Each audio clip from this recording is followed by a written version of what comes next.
Сайн бацхан үзэгчдээ асуулт асууя шууд нэвтрүүлэг эхэлж байна. Энэ удаагийн дугаарт Баян өндөр сумын мал эмнэлэг үржлийн засгийн дарга урт нас дөрөгдөө оролцож байна. Танд орой минь төргий. За орой минь төргий. За бид танаас Эрдэнэтийн инфо-цэгийн сайтад бас хөдөө аж ахуй, мал аж ахуй холбоотой за тэгээд энэ нохоо муурны төсөл гээд хэрэгцсэн үүнтэй холбоотойгоор бас иргэдээс зарим нэгэн асуултууд ирсэн байгаа. Тэгэхээр иргэдийн асуултыг бас танаас түлхүү асуух юм аа. За тэгэхээр юуны өмнө Баян өндөр сумын үйлчлэлтийн бэлтгэл ажлын талаар сонирхмоор байна л да. Ер нь хичнээн ажлууд төлөвлөв, бэлтгэл ажлын хүрээнд ямар ажил хийгдэхэр байна гэдгийг та юуны өмнө мэдээллээч. Ер нь бол хөдөө аж ахуйн ажлууд одоо бид нэр 15 оныхоо 15-аас 16 оныхоо үйлчлэлтийн бэлтгэл ажлыг хангаад яг хийж явж штэ. Яг энэтхэг адилхан яг хийж явах үедээ бол бид нэр одоо бас дахиад 16-аас 17 оныхоо бэлтгэл ажлын төлөвийг бол урьдчилал одоо ингээд гаргаа явж идэг. Тэгэхээр одоо бол яг эд одоо 15-аас 16 оныхоо бэлтгэл ажлын төлөвөө гаргаж байна. Ер нь бол жилийн жилдүүлийнхаа нэг 12-аас 13 ийм зүйл залттай бэлтгэл ажлын төлөвөө гаргаад одоо засаг даргаараа батлуулаад ингээд ажилтг юм аа. За одоогийн байдлаар бол бид нэр яг эд одоо өвс таталт явагдаж байна.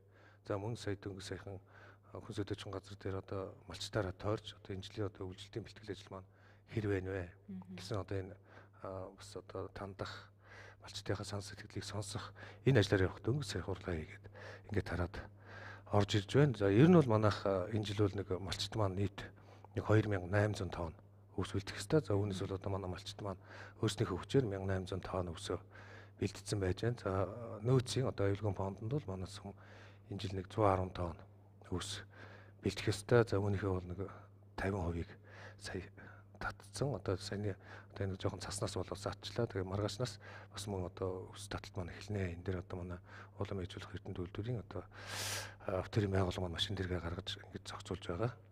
За энэ дээр бол ингээд одоо ирэх нэгтгэхээс ирэх 7 хоногийн одоо дунд хэвдүүл бид нэр аюулгүй фондо татаад авчин. За дээр нь бид нар бас нэг 30-40 тонн тэжээл бэлдэх юм зорилттой байгаа. За ноднингийн бас үлдэгдэл нэг 20 тонн тэжээл байна. За энэ дээр нэмээд бид нэг дахиад нэг 10 тонн тэжээл авчнаа. За ингээд ерөнхийдөө бол одоо яг өвс тэжээлийн одоо аюулгүй фондны бүрдэлтийн хувьд бол болчихно. За гол нь бол бид нөгөө малчтынхаа энэ үйлчлэлтийн бэлтгэл ажлыг өөрснөө бас сайн хангах хэрэгтэй шүү гэдэг ажил дээр иргэдийнхээ тэр сэтгэл зүйг бас бэлдэх энэ тал дээр бол одоо төлхөө ажиллаж байна. За одоо манай энэ жил бол одоо малчин баг шилжснээс хойш бол одоо Орхон аймгийн Баян өндөр сумд бол яг малчин өргөх юм бол 274 байдаг. За мал бүхий өргөх бол 187.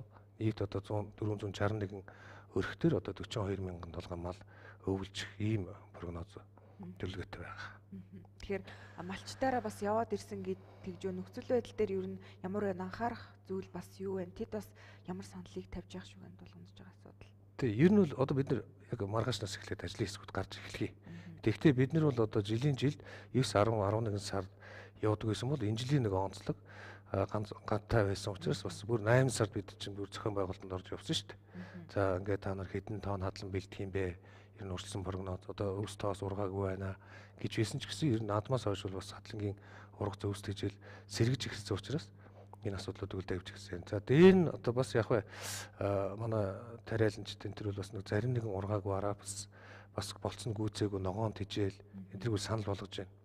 Тэгэхээр эдгээр өдөө бол бид нар бас нэг баг гэхгүйгээр тэр иргэдтэйгээ гэрээ хийгээд бас татаад авчих төвлөрүүлчих ийм бодлогыг бол бас давхар баримталж байгаа. Тэгэхээр одоо манай иргэдийн одоо юунууд бас хэдэн талаас нь нийлээд энэ жил одоо зөвхөн аюулгүй фондоос гадна зэрэгэлдээ сумдуудын өвснүүд бол одоо бас орж ирээд бас эрдэнэт байршдаг шүү дээ. Эднийг бүгдийг бүртгэлт нь хийж аваад ингэ явчихна. За энэ жилийн хувьд бол бас иргэд маш их уцсаж байна.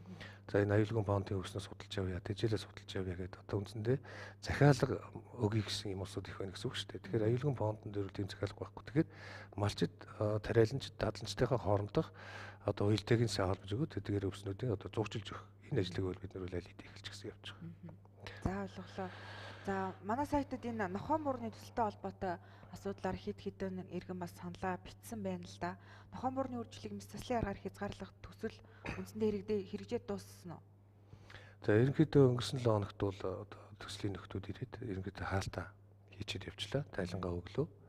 За энэ дээр бол ерөнхийдөө бол манайх бид нар бол өнгөрсөн одоо энэ маань баг бүтэн одоо нэг жил тойрчж штэ. Тэгэхээр энэ асуудлыг бид нар ер нь яаж хийх ёстой юм бэ? 21-р зуун гарчихсан байж хад одоо жишээлбэл одоо гудамжиндаа нохоогоо буудаж унагадаг хүүхдүүдийн хэнүүдэн дээр энэ асуудлууд ер нь хэр зохимжтой юм бэ? Эднэр дээр бид нэр хандлт судалгаа явуулаад иргэдээс санал асуусан юм. Тэгээ энэ асуудлыг хийе, шийдье гэсэн. Тэгээд ингээд бид нэр одоо мэрэгжлийн байгууллагуудтай бол нэлээд хандсан байгаа. За ингээд ер нь бол болох юм байна гэд иргэдийн төлөвчдийн хурлаар оруулаад тодорхой мөнгийг батлуулаад тендерийг зарсан. Өнгөрсөн одоо 4 сард тадлаад. За энэ маань жил тойрон шахуу одоо нэг маш олон сарл одоо бас шүүх цагтаагаар явсан шүү дээ. Та бүхэн бүгд мэдж байгаа. За ингээд эцэст нь бол одоо Улаанбаатар хотын Хөдөөж хоног сургуулийн малын эмнэлэг биотехнологийн сургууль ялсан профессор Имаг бол ялсан байж байгаа. За энэ дээр жил тойрон одоо бас оюутнуудын хүч хөдөлмөр маш нүсэр ажлууд болсон. Зөвхөн хэдэн доллардахт бол манайх бол одоо 14 мянган өрхтэй шүү дээ тийм ээ. Гэр хорооллын л ярьж байна тийм ээ. Тэгэхээр яг ордынхаа айлуудыг оруулах юм бол ингээ 25 мянган өрхтэй гэсэн статистик таа байдаг. 14 мянган өрх гэдэг бол 14 мянган нохой байна. За ерөнхийдөө танц судалгаа багуудаас авч явахд бол дахиад бас л нэг 10 мянган тийм золбин нохой байна гэдэг. За ер нь эднэр дээр бид нэр асуудлуудыг хий. За хотогчуулах бол жилд бас нэг 4-5 мянган нохой устгаж болдог. За тэгвэл за энэ төсөл дээр бас ингээд төслийнхэн бас нэг 4-5 мянган нохойг унтуулдаг. Одоо унтуулъя гэж ярьж байгаа шүү дээ. Одоо халах биш. Ийм асуудлуудыг хийж өгье гэж байна. За дээр нь бүх одоо гэр хорооллын айл өрхүүдийг бүртгэлжүүлчихье. Нохойг. За цааш нь мөн тооны одоо бас нэг судалгаагаар гарч ирсэн юм аа 4-500 одоо юм тийм эзэнтэй охин юм жингэр байна. Нохой байна. Гэсэн ийм судалгааны үндсэн дээр за энэ нохоонуудыг бүх сав өндөвчүүдийг авчихъя. Ерөөсөө гэрээн дээр үл ерөөсөө ингэж заасан байна. 7250 нохой гэрчлэгэж үлээ. 14 мянган өрхийн 50% нь их гээд байна да. За дараа нь 5090 нохойг засчихъя тийм үү? Энэ дээр тартуу шайбын арга буюу одоо битүү аргаар засах. Энэ аргыг хэрэгжилж. За дээр нь 500 охин нохойг өндгөх савыг авчихъя. Тэгээ 5000 нохойг ямар ч хийсэн гэсэн худалдан авах журмаар одоо устгах худалдан авахч бай ер нь ямарваа нэгэн зохион байгуулалтанд орж байгаа. Ийм асуудлыг хийсэн юм байна. Тэгээ яг гэрээнийхээ ажлыг бол одоо энэ Хөдөөж хоног сургуулийн одоо профессорын баг гэж ярьж байгаа. Профессорын багийн бол үндсэндээ гүйцэтгэсэн. За манай иргэдүүл асууж байгаа. За нохоо ингээд хэвээрээ байна, муур хэвээрээ байна гэдэг. Одоо энэ бол нэгэнт гэрээн дээр заагдчихсан бид нар одоо гэрээ хийж байгаа шүү дээ.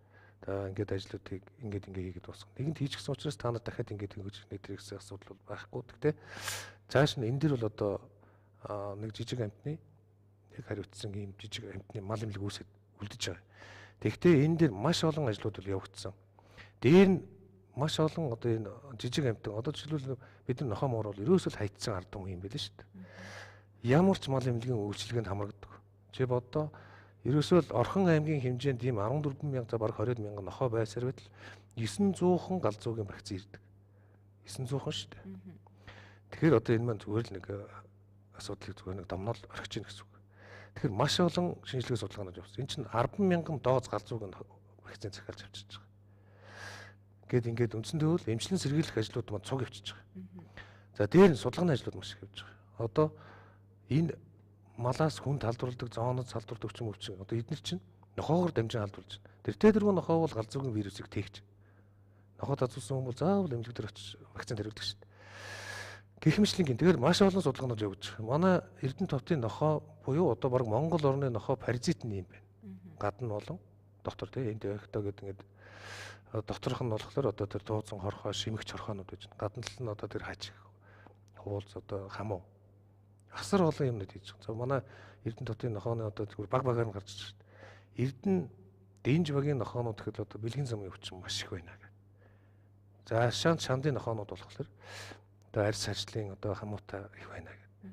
Ингээд маш олон судалгааны ажлууд зэрэг явуулж байгаа. Энэ бол маш олон талын ажил бүтэлтэй явуулж байгаа. За дээр нь энэ төслийг бол би бол бас шууд ингээд төгсөж байгаа маа гэж бол хэлэхгүй байгаа. Яг тэгэхээр жижиг амтны манай дээд сургуулиуд маань одоо актер юу байдаг юм бэ шүү дээ. Бааз суур дадлаг хийх. Тэгэхээр энэ дээр бол одоо энэ жилийн төгссөн буюу 2-оос 3 дугаар одоо 3-оос 5 дугаар курсын оюутнууд бол маш их хацтай байна. Яг тэгэхээр жинхэнэ практик хийж байгаа. Тэгэхээр энэ үл ийм бааз суур байх хэрэгтэй байна. Тэгээ одоо дээд сургуулийн хэрүүга захирал одоо тэр удирдлагууд нь бүгд ирсэн шүү дээ. Бүгд ирээд бид нэр тэр ингээд ярилцлага хийгээд ер нь бол Эрдэнэ хотыг Улаанбаатар хотын Хөдөөж хоног сургуулийн юуны одоо жижиг амтны чиглэлээр нь бааз болгоул яасан юм бэ гэсэн ийм судалгаа. Тэгээд одоо бол юм дээр боловсрол шинжилгээ ухааны яам дээр тэдний төсөл явж байгаа юм байлээ. Тэгэхээр ер нь бол гадаадын төсөл оруулж ирээ. Инновацийн. Тийм учраас одоо сонирхож байгаа тэр янз янзын одоо хөгжилтэй орнуудын асуудлууд орж иж байгаа юм байлээ. Тэгэхээр одоохондоо бол жижиг амтны яг хариуцсан мал эмнэлэг маань үүсээд асуудлаа цааш нь хийгээл яг бүртгүүлжүүлэх, байцжуулах одоо юу гэдэг нь айл болгоноор ороод энэ нохооныхоо үйлчлэгийг хийгээд яг л саяны төслийн үйл ажиллагаа шиг явна. Гэхдээ яг тэрэн шиг тийм нүсрэгжилт, гэхдээ тасралтгүй араас нь дахиад сургуулийн зүгээс дахиад саналаа тавьчих. Тэгэхээр энэ төсөл маань бол миний бодлоор бол төгсөж байгаа юм биш ээ. Яг гэвэл энэ жижиг амтныг энэ Монгол орны хэмжээнд буудан унгахгүйгээр дээр нь асар их олон юм түүхийд нохооноос гарч байгаа шүү дээ. Ашиглалтгүйгээр шууд хайж байгаа. Эднэрийг ашиглаж болох. Жишээлбэл одоо нохоог одоо модонд одоо хоорон булаад хийхэд бордоо тэг жургадаг. Тэр байтугай тийм хүртэл судалгаа хийгээд эхэлж гисэн байгаа. Бордоо яаж болдг юм үгүй мөгөөд эхэлчихсэн байж байгаа. Арьсаар нь юу гэж болох үгээд эхэлчихсэн байж байгаа. Тэр байтугай энэ арьсын ашиглыгээд манай дээр хүртэл нэг иргэн цех байгуулсан шүү дээ. Тэр бас гайгүй л одоо бас нэлийн тасралтгүй үйл ажиллагаа явуулаад байгаа юм байна лээ. Иймэрхүү ер нь бол энэ дээр маш олон юм ярина л да. Одоо бүтэн нэг жилийн турш тайлангийн нөхөд бол одоо үндсэндээ бол нэг 10 гаруй ном болж байгаа. Тэгэхээр одоо бүтээмж зөвлөмжүүд маш их гарсан байна лээ. Тэгэхээр бидний зүгээс бол хамгийн гол нь яг Монгол улсад хамгийн анхад санаачилсан анх удаага ерөөсөө ийм нүсэр ийм төсөл хизээж нохоо мууран дээр хэрэгжиж байгаагүй. Амьтныг бид нар хайрлахтаа учиртай хайрлах хэрэгтэй л. Өнөөдөр яг жоохон гөлөг явж байхад нь аваачаал тэжээгээл хоол өгөөл том болоод ирэхээр нь буцаагаал гудамжинд гарчдаг. Энэ маань ер нь цаад утгаар хайрлаад байна уу юу? Нэгдүгээр, хоёрдугаар биднийг хөөгд байхад Монгол банкар гэж жилд ганцхан удаа ороо нордог. Тэр маань одоо тэгэл нэг 4-5 гөлөг гаргадаг. Өсөлтийн хэмжээ тийм юм шүү дээ. Одоо энэ жилийн одоо Монгол оронд байж байгаа энэ маш олон үйлдвэрийн нохоонууд орж ирсэн. 90-ад оноос хойш бол замбрааг алдсан шүү дээ. Тэгэхээр энэ нохоонууд маань жилд одоо баг 3 төрж байна. 3 төрөхтэй хэд гарч ийн гэж одоо 5 6 15. Гэл ингээл бодох юм бол 500 жингэрээс ингээл үржүүлээд бодох юм бол хэдэн мянган нохоо энд үржих нөхцөлийн бид энэ нөхдүүд хаасан юм бэ? Гэл ингээ асуудлууд бол цааш нь ургуулад явах юм бол асуудлууд байх. Тэгэхээр энд яг төсөл тамрагдсан улсууд бол сэтгэл бол нэлээд хангалттай байгаа. Гэтэл одоо өнөөдөр бид нар 14 мянган өрхөгээд өнгөж 50% орж ирсэн ба шүү. Тэгэхээр үлдсэн энэ улсууд бол бас ингээд өгөөж тэгээж өгөөж гэсэн асуудлууд байж. Тэгэхээр шинээр үүссэн мал эмнэлэг дээр энэ бол асар том зах зээл байна. Яг зах зээл зүгээс нь харах юм бол өдөрт 4-5 нохоо хаглаад өгөөч ингээд мэцэсл хийгээд өгөөч ингэж утсаж байна. За дээр нь одоо энэ Монгол банкрын одоо 9 жор одоо ингээд ийм холбоотууд байт юм байна. Нохоо тайртай сайхан залуучууд байна шүү дээ. Ийм залуучуудаа бас сайхан дэмжиж ингээд өсгөөд аваад явчих боломжууд юу нэ цэвэр үйлдвэрх шүү дээ. Тэгвэл би бол зөвхөн Монгол банкар л гэж хэлж байгаа. Ягаад гэвэл одоо энэ бол тэр байтугай бид нар одоо тэр Монгол банкрын нөхдүүдтэй нийлээд төдөөж хөрөх сургуулиудтай нийлээд ер нь бол Монгол банкрыг малчны хотод гэсэн хөтөлбөрийг хэрэгжүүлэх улаас ч эхэлчихсэн хөтөлбөр хэлээ л Улаанбаатар хотод ингэ явж байгаа. За дээр нь бид нар энэ нохоог журамд одоо иргэдийн нохоо муур тэжих журам гэдгийг боловсруулсан. Иргэдийн төрөлжтийн хурлаараа батлуулсан. Дээр нь татвартай болгоё гэсэн тийм ээ. Хамгийн иргэдийн төрөлжтийн хурлаар оруулаад хэрэгжиж эхлэх байгаа. Хэрэгжээгүй. Тэгтээ хэрэгжиж эхлэегүй байгаа. Тэгтээ бид нар гаргалгаа заавлах хэрэгтэй. Юм хий гэвэл тийм ээ. Тэгэхээр гаргалгааг бид нар хайж эхэлж байна. Одоо өнөөдөр татварын ерөнхий хуулийн дээр нохон татвар гэж байдаг. Гэтэл татварын тусгаарсан хууль байх хэрэгтэй гэж ийм асуудал байдаг чинь. Тэгтэл Улаанбаатар хотод айл эдийн сар болгон 50000 төгрөг ургад эхэлсэн байна.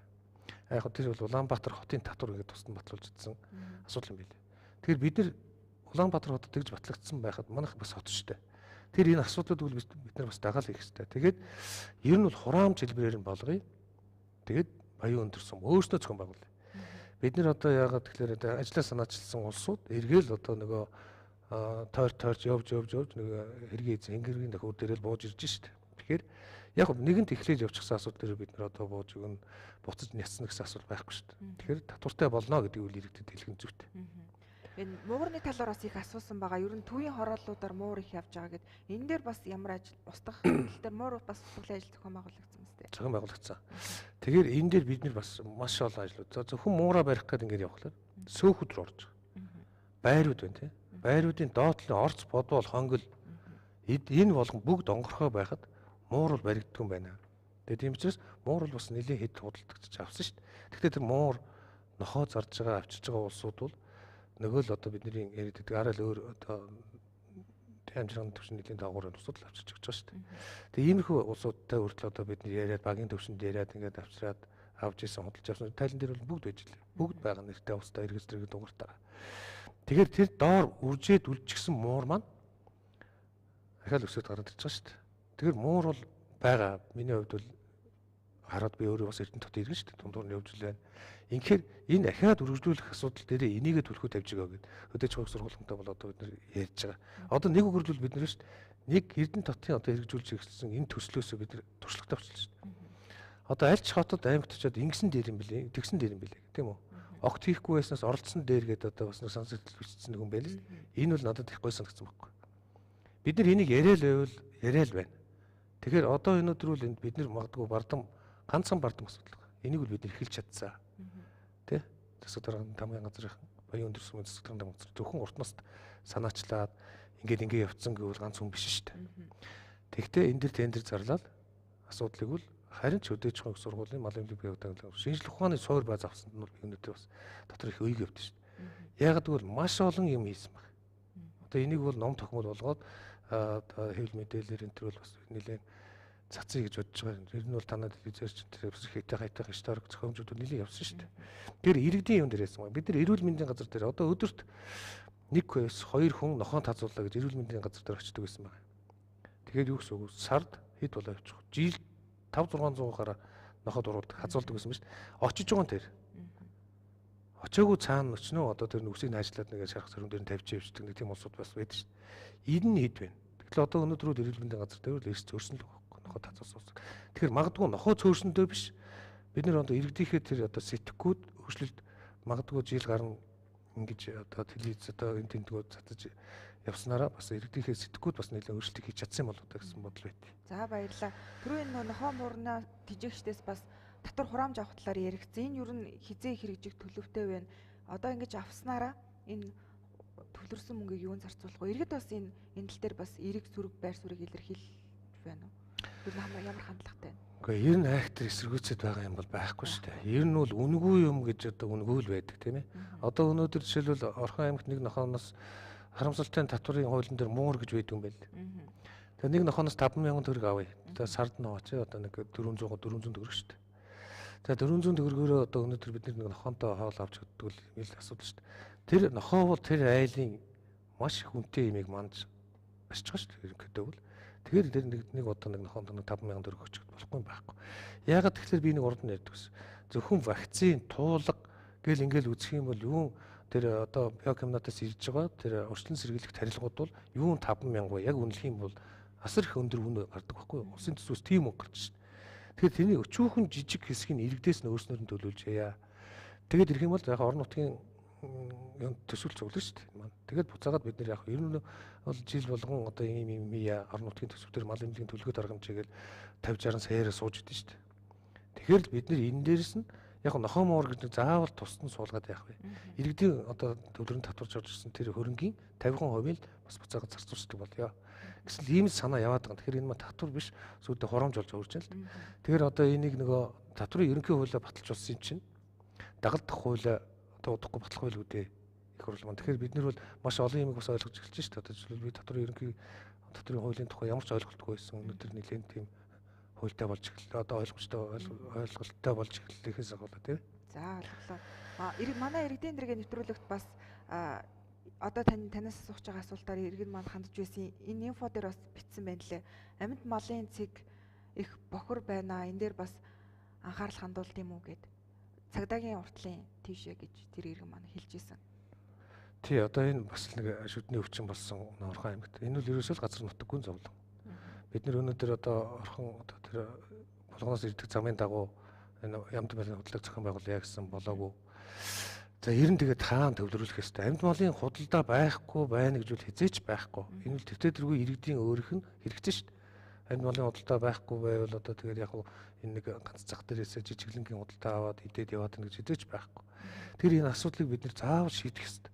Энэ бол хэдэн жил дамнан яригдж байгаа асуудал шүү дээ. Тэр одоо тээврийн төвчний тэнд нэг юу айтайхан зохион байгуулчихъя. Одоо нэг амьд малын худалдаа зохион байгуулж. Хэдэн жил ярилаа. Сүүлдээ нэг 120 сая төгрөг дуудан худалдаанд оруулсан. Одоо таг. Тэгээ энэ дээр л бид нэр одоо шатандаа л асуудал хийх хэрэгтэй байна. Зөвхөн энэ бол баян өндөр сумын асуудал биш шүү дээ. Энийг одоо аймгийн хөгжлийн бодлогын хилцс үйлдвэр хөдөөж хүнс хөдөөж газар мэрэгжлийн хяналтын газар одоо тэр хэрэглэгчдийн эрх ашиг хамгаалах нийгэм л одоо үнэхээр олон талаас нь нийлэх юм бол асар том байгууллага, асар том хүч байх. Тэгэхээр өнөөдөр зөвхөн баян өндөр сум бол одоо тэрийгэ зохицуул ингэдэг саяхан одоо наадмаар 7 дугаар хорлын тэнд мал болчиход байна. Наадмаар хүмүүс нариг зингэж хахад баян өндөр сумын хөдөөж хон тасгийнхын яажсан тэнд мал хариулал явуулж шүү дээ. Иймэрхүү байгаа юм а. Тэгэхээр энэ бол бодлогын төвшин шийдчмэр асуудлууд байгаад байгаа юм лээ.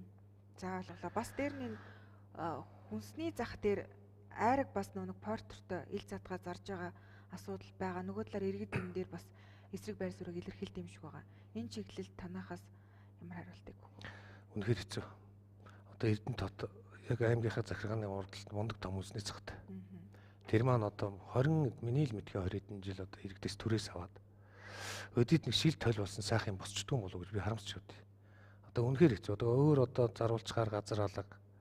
Тэгэл одоо энэ эдтэйгээ хөөгөө туугаад торгоод хичнээн жижил яг одоо өөрснөө бидний төр захиргааныхан ирснээр сүлдээ залхаж эхэлж штэ.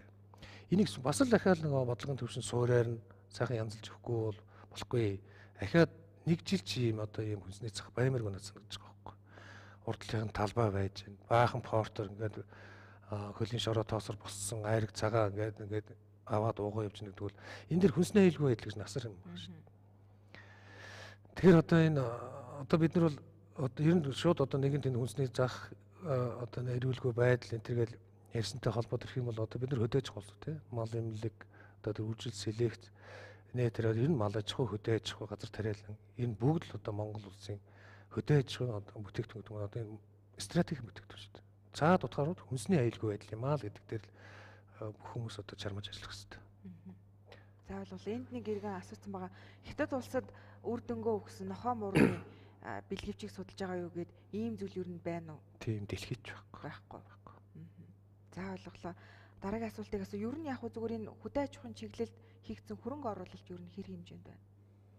Ер нь бол яг аймгийн хэмжээнд гэж ярих юм бол асар их юм байгаа хэл та. Зүгээр одоо баян өндөр сумын хөдөө аж ахуйн тасгийн зүгээс үл жишээлбэл хөрөнгө оруулалт одоо 2014-өөс 15 онд маш их одоо эрчимтэй хийгдсэн байдгийг. Жишээлбэл одоо зөвхөн одоо үнийн дүнгээр бодгоо одоо бид нар жишээлбэл сургалт туршилтын төв байгууллаа л гэж ярьж байгаа тийм үү. Худаг ус цэгүүдийг гаргалаа, өр суулгацыг авч иргэдэд өглөө. Тэр нь одоо сая дөнгөж саяхны жишээ гэхээр одоо 23 трактор авчиж иргэдэд хараалаа тийм үү. Улсын төсвийн хөрөнгө оруулалтаар ихэд нодны 3 худаг гаргалаа шүү дээ. Тэр маань тэгэхээр 48 сая төгрөг.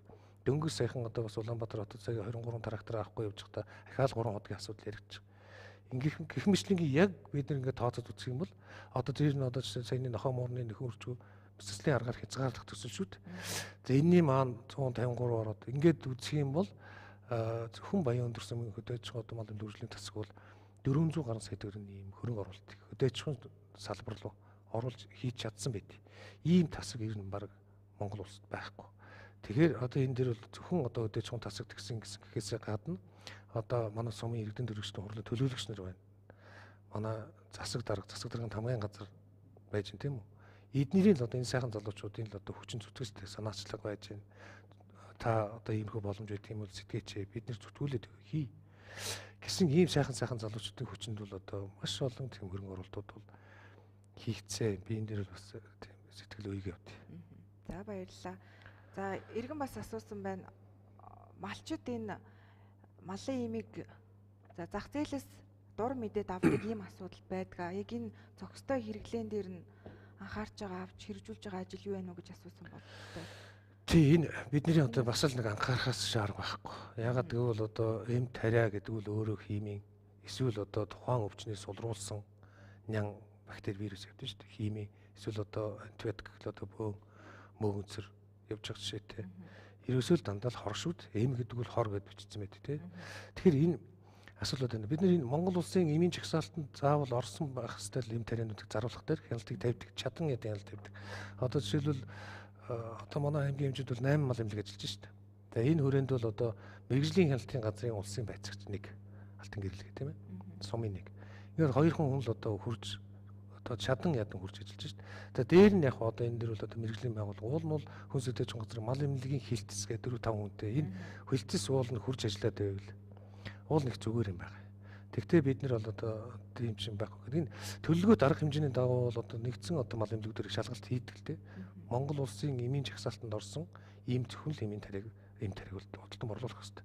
Гэтэл одоо энэ зах зээл одоо хүмүүсийн хөдөлгөөн ихснээс болоод хятадаас одоо ялангуяа тэр хурдан морины гэсэн ийм маш олон ийм тарианууд бол орж ирээд нууцаар зарагдж байгааг бол ерөөсөө үгүйсэхгүй. Уулаасаа үгүйсгэх юм байхгүй болоос байгаа юм.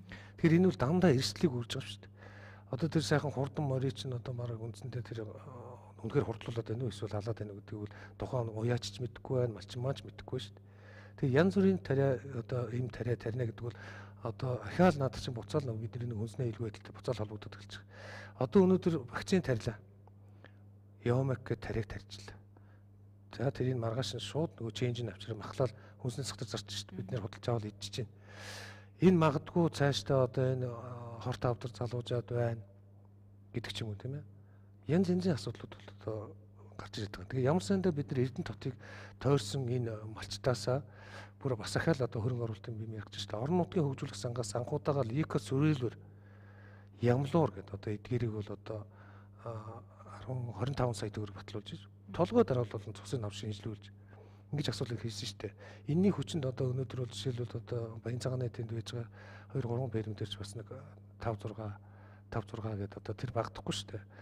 Тийм үнэнүүд одоо ийм өвчтэй байна гэдэг нь гаргаад ирж байгаа. Яг тэгэхээр 20 үнэтэй айлны дотор нэг үнэ борчлоостой эсвэл экостой байж байгаа. Тэгээд тэр сүүчин тэр чигээрэл экостой борчлоостой болчихно гэсэн үг шүү дээ. За тэдний хурцсан заа нэг 50 литр сүг ахаа 500 литр сүг төрч. Ялгаа байхгүй. Ингээл явчих байхгүй юу. Тэгэхээр бид нэр одоо цаашдаа энэ боловсруулах сүүн бүтээгдэхүүний асуудал дээр хүртэл нэлээд сайн анхаарах хэрэгтэй. Тэр байтугай бүр ингээд цааш нь хөгөнд бидний үдийн цаг хөтөлбөр цэцэрлэгүүдийн одоо нийлүүлэгдэж байгаа энэ асуудлууд дээр хүртэл нэлээд асуудлуудыг сайн тавьж өгөх хэрэгтэй байгаамаа. Одоо сүүл нь одоо бид нэг гэж ярьж байгаа нөгөө хувиргасан амьд бүтээгдэхүүн буюу одоо нөгөө комар гэж ярьдаг те юуны генийн өрсөлдөлтөй хүнсний ногоонууд маш ихээр орж иж байна энэ нэг асуудлууд. Бид нар ер нь цааш ярих юм бол маш олон юмнуудын төлөө л одоо зүтгэж байгаа л улсууд шүү дээ. Тэгэхээр энэ малын юм дээр ярихад бас малчид руу чиглэж энэ зохистой хэрэглээг хөвшүүлэхэд бас анхаарах шаардлагатай гэж харагдаж байна л да. Ер нь ийм ажил ер нь зохион байгуулагдах. Үгүй ер нь тэргүй байх үү. 90 оноос өмнө бол энэ мал эмнэлгийн үйл ажиллагаанд ямар хатуу хяналтны дор явдаг байсан гэж бодож байна. Өмч өвчлөл явагдаад малчид малаа өгөөл ерөнхийдөө бол нэг хэдэн жил үл үндсэндээ хайсан шүү дээ. Тэр учраас л одоо малчид маань өөрснөө одоо нөгөө малын эмч болох шахуу болсон байхгүй юу? Зах зээлээ санаас нь чамаагүй авчраад одоо юу яждаг малаа тарьж идэг. Нууцгүй хэлэхэд бол одоо нэг малчин нэг шибрид бариад гүйж бол 3 хийхэд тэр одоо өөрлөгөө юу хийж байгаа юм. Гэх мэтлэнгийн юм эрсдүүд бол маш их. Тэгэхээр бид нэр малчтайгаа тэр сэтгэхгүй дотоод одоо хандлагыг л өөрчлөх ёстой л. Одоо ер нь бол бид нар бодож байна. Ер нь бол бид нэр цаашид энэ хөрөнгө оруулалт хийхдээ бүтээн босголгүй яах вэ? Гэхдээ нэлийн энэ одоо хандлага өөрчлөх энэ асуудал дээр бас нэлийн жоохон тийм хөрөнгө хийж байвал яасан бэ гэсэн бодол бол сүүлийн үед одоо надад төрж орж ирээд байдаг болчиход байгаа. Юу одоо энэ малын имээр дамжаад мах сүү хүнд бас аюул дагуулах уу? Ер нь энийг шинжлэх лаборатори ер нь аймагт ер нь ямар байд юм бэ? Харин ч манай харьцангуй манай аймгийн лабораторич харьцангуй их сайн шүү дээ. Тий сүүлийн удаа тэр мянганы сорилын сан Европын холбоо тэр бол нэлээд сайн тоног төгрөмжүүд авсан. Мэргэжилтэнгүүд нь ч гэсэн ер нь нэлээд тийм улстай бол нэлээд дээгүүр сайн үнэлэгдэх юм билээ шинжлэх одоо онцлог тал дээр. Тэгэхээр одоо энийг бол бид нар бас ашиглах хэрэгтэй байхгүй 100%. Тэгэхээр лаборатори маань байгаад байдаг. Тэгээд тэр шинжилж авчрах тэр бүтээгдэхүүнүүдийг бид нар нийлүүлэх хэрэгтэй байхгүй юу? Бодлогоор. Бүх малуудыг толгой дараалуулсан цус авчирч сая одоо ямлар сүрүүлэл экозыг шинжилүүлээ гэдэг нь одоо ийм асуудлуудыг яриад байгаа. Тэгээд дээр нь одоо энэ хүнсний цах дээгүүр явж одоо тэр жинхэнэ бүтээгдэхүүнүүдийг авч ирж шинжилүүлдэг. Яг мэргэжлийн хяналтын бас лаборатори байх шүү дээ. Энэ хоёр лаборатори бол одоо тэр асуудал дээр л одоо жинхэнэ үзэж явах хэрэгтэй л байна. За Баян Нурсын мал эмнэлэг үржлийн засаг гэдэг. За үйлдвэр хөдөө аж ахуйн газар, мэргэжлийн хэлтийн газар бас эрүүл аюулгүй байдлыг хариуцсан байцаагч нар гэдэг. Ер нь та нар хоорондоо уялдаатай нэгдмэл ажиллах байдал ямар байна? Та энэ дээр юу гэж дүгнэж байна? Гэхдээ ерөнхийдөө нэг л зорилгын төлөө л явж байгаа улсууд шүү дээ. Яг нь бид нар бол одоо сум гэдэг утгаараа одоо хамгийн одоо бага нэгж нь болоо явчихж байгаа юм бол та. Гэхдээ би бол боддتي Баян Өндөр сум бол Эрдэнэ тот шүү дээ. 90 мянган амтай сум гэж байна. Зарим газар очиод сая одоо жишээлбэл 23 трактор авах гээд очиход тариал эрхлэх дэмжих сан дээр л гэж байгаа байхгүй юу? Аймагуд гэрээ хийж байгаа шүү дээ. Сумтай хийхгүй гэж байгаа. Би сүүлдээ тайлбарлаж байгаа байхгүй. Чи Баян Өндөр сум чинь Эрдэнэ тот юм аа л гэж. Ингэж л зүтгэж гэрээнүүд хийж байгаа. Ер нь бол асуудлуудыг хийж байгаа. Тэгэхээр тэр нь аймаг энэ одоо мэрэгжлийн хяналтын газар гэхгүйгээр ер нь бол аймаг сум нийлээл ажиллаж байвал эцэст бидний нийтийн эрх ашигын төлөө ажиллаж байгаа улсууд шүү дээ. За баярлалаа. Хугацаа бас өндөрлөх төгсөн байна. Энэ хотын төвөөр мал бэлчиж байгаа асуудал дээр бас саналууд бас орж ирсэн байсан. Тэгээ энэ хатагчуулах газар маань тусгай цалин авч байгаа малчинтай. Ер нь л яг бодлого бид нэр сумын зүгээс бодлого барья гэх юм бол бид нэр журмын хашаатай болъё гэдэг энэ 2016 онд журмын хашаатай болъё. Энийг хийгээд өгчөө. Тэгээд тэр хаана одоо яаж ажиллах асуудлыг хатагчуулах ажил нь шийднэ эцэг гэсэн бодлоготой явж байгаа. Ер нь манай иргэд маань бас арайч тэндэд байгаа маа. Малаа ерөөсөө зүгээр л эрдэнэ дотор оруулцдаг, нохойн байгууламжийг сүтгэж явждаг. Тэгэхээр тодорхой тарифын тогтоогол одоо тэр малчныг доргоод тохос шаарга байхгүй шүү дээ. Иймэрхүү асуудал руу орно. Тийм. За баярлалаа. Дараагийн иргэний асуултыг бас товчхон асуучих.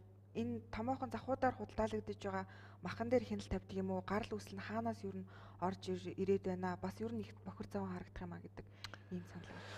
Тийм. Бид нар одоо гарал үүсэл дээр одоо хяналт тавьдаг л та. Гарал үүсэлгүй мал худалдаалж байгаа юм бол шууд одоо хуультай шүү дээ. Хурааж авах, одоо тэр битгий ачиж аваа машинууд улсын орлого болгох энэ гэсэн. Тэгэхээр бид нэр одоо эргээд нэг ахаал нэг амьд малын худалдаа шиг одоо бубуу гэдэг одоо нэг ганц нядлагын цэг биш шүү дээ. Цэг. Тэнд л одоо бүх үйл ажиллагааг одоо тэнд очиж гаднаас орж ирж байгаа малыг нядалж байна. Нааш нь одоо тэдний л одоо гарал үүслэр хүнсний захуудаар тараагдж байна. Бүх одоо цэцэрлэг сургуулиудаар тараагдж байна.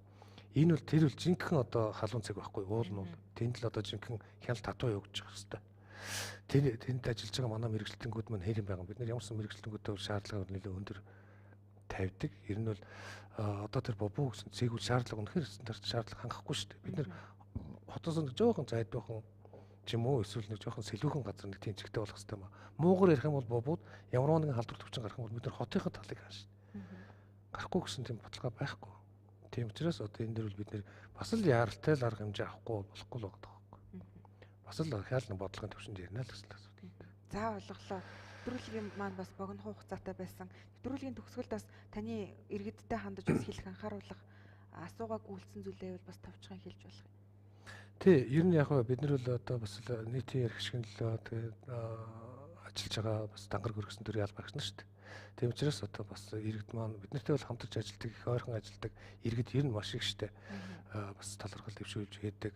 Тэгээд яг ер нь ажил хийж байгаа нөхцөлдөл ямар нэгэн асуудал байж л таараа алдаач байгаа, онооч байгаа. Тэгтээ бас бол ер нь таах нэг бас эрүүл, аюулгүй байдлын одоо далд браунт гэж ярих юм уу тийм ээ. Тэнд одоо бид нэр зүтгэж байгаа. Ингээл нэг сайхан албан хаагч нараа ингээд ард иргэдтэй бас энэ өдрийн мэндийг хүргээд та бүхэндээ баярлж өгдөг шүү л гэж. За баярлалаа. Урилга хүлээн авч бас цаг зав гаргаж нэвтрүүлэгт оролцсон танд баярлалаа. Ажлаа хэлбэсэй. За баярлалаа. Үзэгчдээ асуулт асууя нэвтрүүлгийн энэ удаагийн дугаар өндөрлөж байна. За хамтдаа байсан та бүхэнд баярлалаа. Энэ удаагийн дугаарт Баян өндөр сумын мал эмнэлэг үржлийн засгийн дарга Уртнаас дөрөвдөө оролцож бас ярилцлаа. Баяртай үзэгчдээ.